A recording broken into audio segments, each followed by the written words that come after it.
Tracy Tully is the author of Fearless, Buckle Up, Build Resistance. She is a 2-times whistleblower detailing her true life experiences, calling out corruption, deceit and bribery in the Queensland Department of Education. A fierce disruptor, Tracy challenges people to step out of their comfort zone and build their resilience muscle. She conducts powerful and witty speaking opportunities for her clients while coaching them to grow their confidence, improve their motivation, strengthen their resilience and embody an assertive mindset to move forward. To launch Fearless, Buckle Up, Build Resistance, please welcome to the State Library of New South Wales the author Tracy Tully. Thank you very much.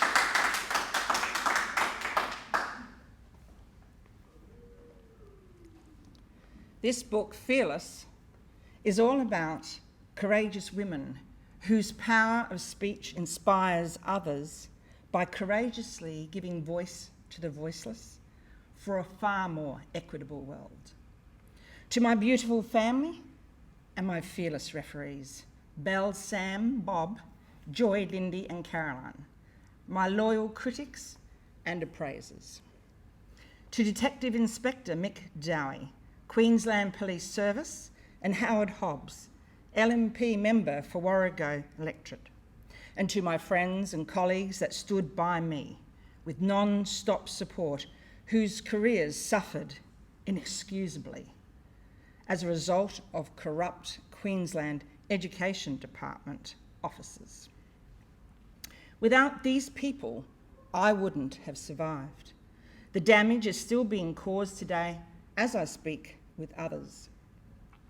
Without these people, there would be no voice, and as of tomorrow, there will be.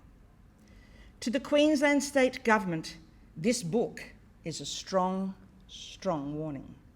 It's time to stop abusing the Queensland Public Service Act that allows the Department of Education to dangerously prevent basic human rights and natural justice by averting the truth, resulting in corrupt and deceitful behaviours and actions by senior leaders. Silence in the face of injustice is anything but golden. It's a free pass for those who cause suffering to continue using and abusing others for their own gain. Perpetrators of prejudice hold powerful positions of authority, influence and persuasion. In Queensland, it's communist.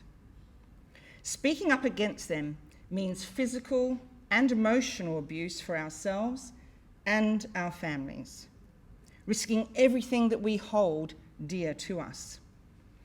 Bullying is an insidious part of all levels of society, from our school days, working careers, and in aged care. Many are damaged by it, with some lives destroyed. Most learn to cope with varying degrees of success, and a few set a shining example to others by their courage, resilience, and motivation to stand out from the noise. Fearless is my journey.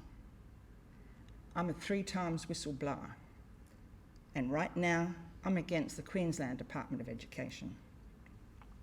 As a high school principal, I was treated like a criminal. No allegations, no evidence. I was physically assaulted by my supervisor, a politically groomed, self-referred religious minister, consistently and emotionally abused. When I reported this to our Premier and Director General with a witness statement of evidence, I was ignored. Labor Party's administration changed the Queensland Public Service Act, providing guaranteed indemnity to all Education Department executive leaders to do at their will and mercy whatever they damn well liked. They allowed common criminals, local cultural groups, and religious zealots to use their faith as an abusive tool against me. But their time will come. I disappeared from the place I knew, entering a silent world of evil corruption, malicious deceit, and criminal behaviours fit for a third world country. This is the 21st century, And this is the Queensland Department of Education, acting like medieval soldiers. Trolling, cyber hate, systematic abuse and harassment, all expertly delivered by narcissistic public servants. Well-honed tactics with the intent to frighten and threaten me into resigning behind the pretense of a get 'em, Queensland Public Service Act. Department of Education in Queensland uses the Queensland Public Service Act, and I'll refer to as the PSA, to stand down principals under investigation. My research demonstrates this consistently occurs in non-Labor Party electorates to principals leading up to state elections. Premier of the day, Anna Bligh, presided over the PSA changes under her administration. This allowed corruption to flourish across all government departments, but in particular, education and health. Government officers play the pylon game, a campaign of well-organised and systematic defamation and libel against principals. Ethical Standards Unit officers ran unscrupulous tag teams, yelling, slamming desks and abusing me. But it's all on tape. A collaborative effort to shame, bully and break me, their demeanour intent on intimidation, nasty, sarcastic, rude, loud and threatening. All evidence on tape, demonstrating their egotistical and unethical behaviours. To top it all off, they boasted to me that they were ex-police officers and acted as if they were in the corruption watchdog's secret star chamber. Did you know that existed? Because I do. So, why did this happen to me? I was a long-term senior high school principal with demonstrated high levels of literacy, numeracy, attendance, academic performance, decreased obesity, and very strong, consistent behaviour management strategies. I was a threat to our department. Since my departure, this high performance was never, ever seen again in that school. In fact, now they're building a second school because it's so bad. The only school in the rural southwest region of Queensland delivering distance education, chemistry, physics and maths C, who wrote and developed our very own board-registered astrophysics curriculum and ran off-site school centres for students unable to participate in mainstream schooling. The first principal in the world to deliver industry-managed sheep shearing and wool handling programs, who kept the kids out of prison, who wrote multi-million-dollar funding grants to look after our school programs, who procured an 11,000-acre property called Croxdale Station and managed by a community-led company, the Outback College of Rural Education, or OCA. So why did this happen to me? Because I chose to report my Director General for failing to close 2 schools I managed in a declared emergency situation, knee-high in flood water with the school power on. Children were in those schools, hundreds and hundreds of them. Not once was I declined. Not twice was I declined. 3 times I rang and I was refused. So I made the decision that I would close the school myself.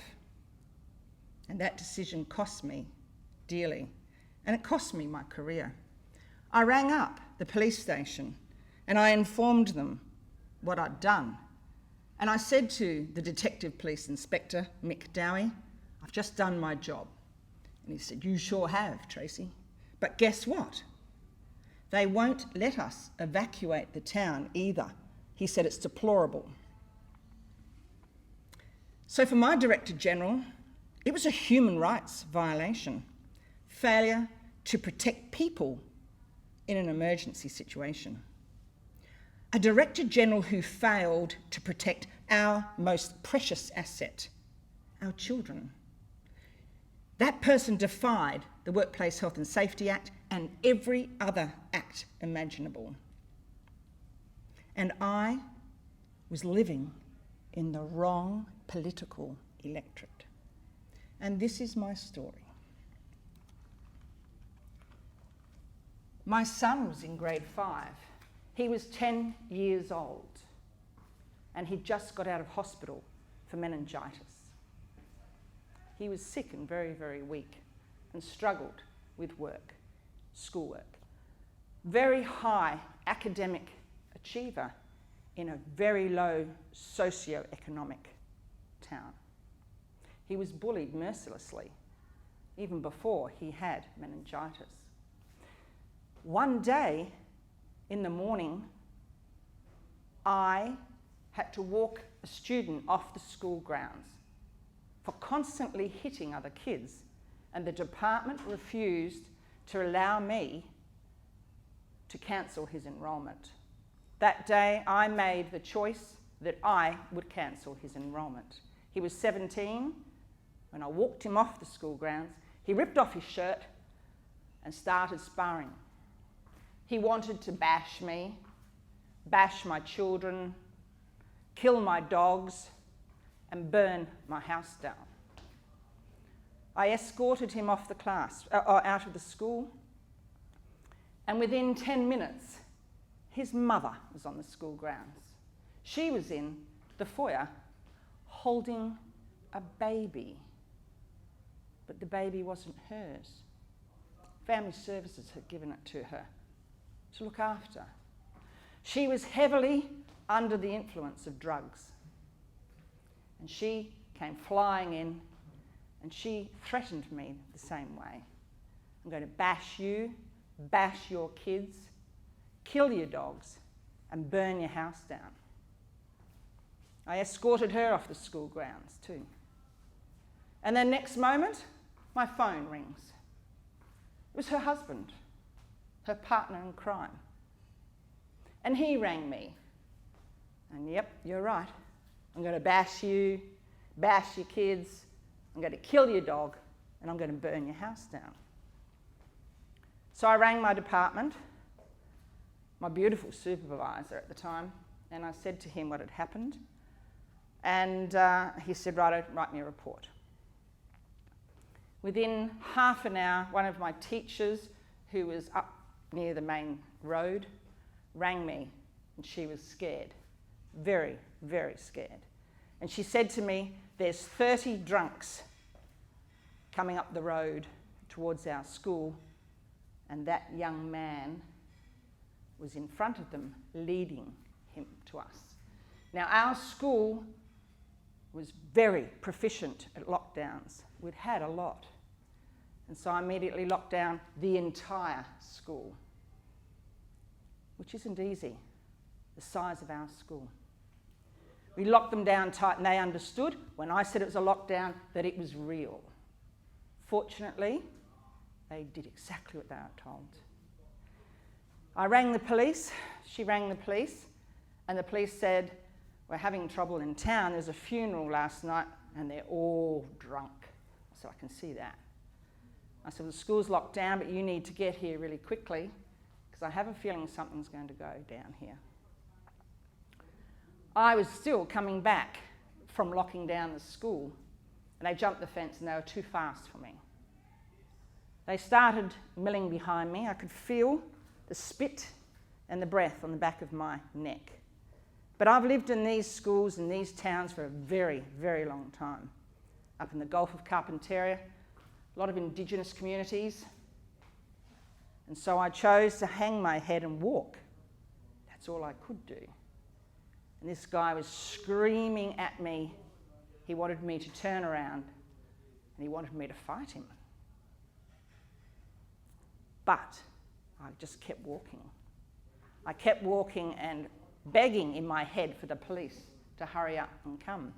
It took them a long time. Fortunately, in my favour, because I hadn't turned around to face them, they weren't going to hit me from behind. Finally, the police came and escorted them off the school grounds. And then my phone rang. My mobile phone, my private phone. And my 10-year-old boy, our son, was on the other end of the phone, sobbing his heart out. He had been bashed up. They had done their promise. The mothers at the school of this young man drove carfuls of high school students to his school. And he was standing outside the fence. But no principal was there to monitor that day. Why? Because everyone knew what was going to happen. They could see them all. They were renowned, these people, for their violence. Not one bus driver, not one parent, not one teacher went to help him. He was bashed from head to toe. His face was cut, black eyes, bruises all over his body. I raced him up to the police station, and they were waiting for us out the front. They took him inside, and they took a statement, and they said, "Before you go to hospital, Sam, we really want you to do one thing. We want you to listen to how we handle those people." And they did. They sat down and they spoke to those parents, and our son could hear how it was done. We took him up to the hospital.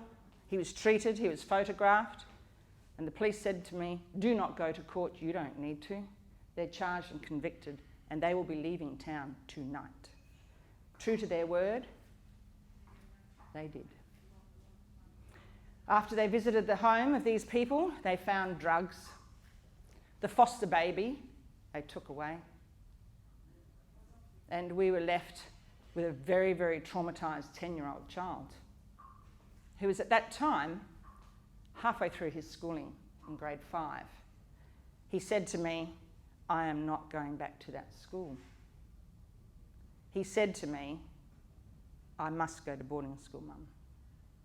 And I said to him, "Yes, you will." Thinking that I would be allowed to transfer, to take my son away. But oh, no, no, no. Because in the time this all occurred, which wasn't very long, we got a new supervisor. And that's the supervisor that physically assaulted me and caused really, really corrupt behaviour. But the moral of this story is, if you stand up, if you are the only principal in the whole of Australia who decides to help every other principal and every other child that's going through the same thing, then you must have a voice. And to have a voice, you're a whistleblower. And if you're a whistleblower, we all know what happens to you. You lose everything, absolutely everything. And I made that choice. Fortunately for me, I had the whole police service behind me. They had witnessed so much. I had brilliant doctors supporting me. I had friends supporting me. In 2016, I made the decision to resign, and I wrote this book. 3 times I wrote to the Department of Education. 3 times I offered them to sign a confidentiality agreement. 3 times they thought it was a joke and ignored me. So I wrote the book, and I wrote to them and said, "Your time will come." They read the book. They heard me. And so last year, in October, in the final parliamentary session before our elections, they changed the Public Service Act. And in the Queensland Teachers Union newsletter, it said, "And if the Labor Party continue in leadership, they'll make some more changes." The book is a legacy for our children so that the right story comes out. My evidence is with the CCC and all on tape. But I'd like to read you a heroic prose that I wrote. And I wrote this because I couldn't find anything anywhere. It was about women. And I called it She Rises from the Fire. And I wrote this heroic prose because I had been inspired by Man in the Arena, Theodore Roosevelt's heroic prose. US President, written on the 23rd of April, 1910. It was fitting for Tracy Tully to write her heroic prose. And this is what it's called. She rises from the fire. It's not the words of man that count. It is the words of women too. Not those who deceive and delight in the failure of others, never experiencing triumph or defeat. The praise belongs to the woman who fights the fire, rising burnt and scarred, refusing to fear her critics. The one who navigates floods, cliffs and roadblocks, facing corrupt masked highwaymen at gunpoint. The woman who watches when they cut the rope of safety, smiling smugly as she plunges into the abyss.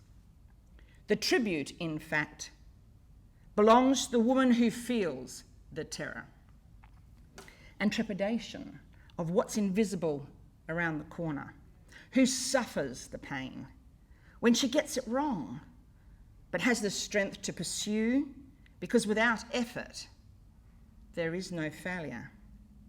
She is the one who stands strong in turbulence, who struggles unaided and makes mistakes, who bravely travels alone.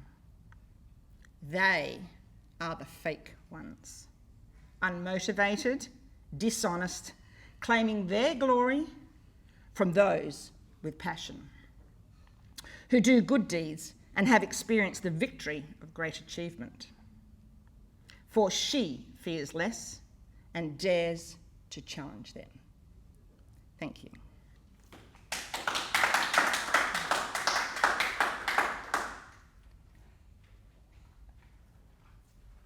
Thank you, Tracy. My pleasure. That's amazing, and we're going to work together to Yeah. get more women's stories out there. Absolutely, aren't we certainly are. Aren't we? Now, about women's stories, though, let's just something amazing. Yeah. Your Yeah. mum. Yes, yes. Are you ready to do your mum? I'm almost ready, yes. Almost ready? Yeah. Yeah, you, Okay then. you say what else you need to say. Oh no, I'd just Yeah. like to thank you for giving me this opportunity. Oh, you're welcome. Because without these sorts of opportunities, we can't unlock our voices. We can't get our stories out there. Because for me, I was muzzled for so long. And every other principal in Australia is muzzled and cannot speak up. Cannot speak up. Because of the Public Service Act in Queensland, they actually have a code of conduct that prevents them from speaking up, which means that we have unjust laws and policies and strategies. And not only that, it's a United Nations issue, and it has come to the fore. So thank you very much. You're welcome. Yeah. Pleasure. And we're going to really shift gears now because Tracy's mum has also written a book at 91. And she would have loved to be here, She would have. wouldn't she? And if not for COVID, we would have been doing this last March, and she would have been here. Doesn't matter. Anyway, but she's She's right. spirit. Thank you very much. Would you like me to introduce this? Yes, do you want an Yes. intro as well? Yeah. Yes, please. Thank you.